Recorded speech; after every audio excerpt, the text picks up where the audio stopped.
शास्ते अध्याय 10.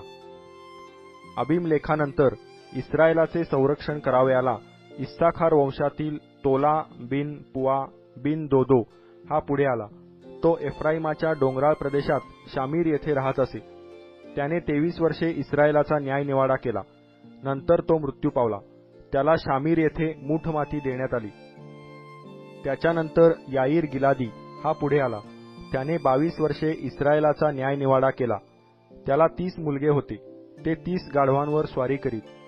गिलाद प्रांतात त्यांची 30 नगरे असून त्यांना आजपर्यंत हव्वोत याईर म्हणतात. याईर मरण पावला व त्याला कामोन येथे मूठमाती देण्यात आली. मग इस्रायल लोकांनी परमेश्वराच्या दृष्टीने वाईट ते पुन्हा केले.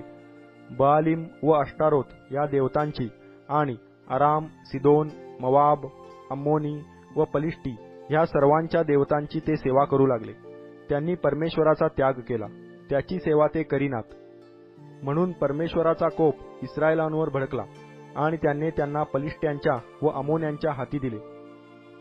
यार्देनेच्या पलीकडे अमोऱ्यांच्या देशातील गिलाद प्रांतात राहणाऱ्या सर्व इस्रायल लोकांना त्यांनी तेव्हापासून 18 वर्षे हैराण करून त्यांच्यावर जुलूम केला.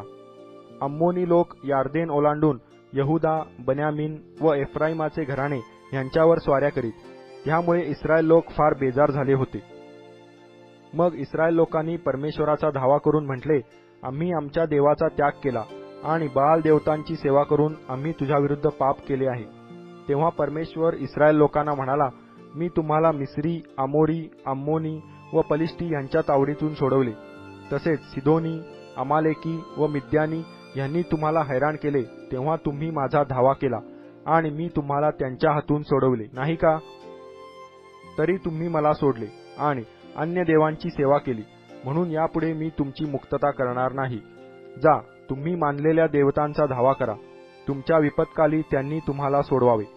तेव्हा इस्रायल लोक परमेश्वराला म्हणाले, आम्ही पाप केले आहे. तुला बरे दिसेल तसे कर. मात्र आज आमचा बचाव कर. एवढीच आमची विनवणी आहे. मग ते आपल्यातील परके देव टाकून देऊन परमेश्वराची सेवा करू लागले. इस्रायलांचे हाल पाहून त्याच्या मनाला खेद झाला. मग अम्मोनी लोकांनी एकत्र जमून गिलाद येथे तळ दिला. तसेच इस्रायल लोकांनी गोळा होऊन मिस्पा येथे तळ दिला.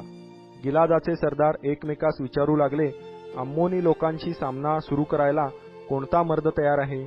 तोच गिलाद येथील सर्व रहिवाशांचा नेता होईल.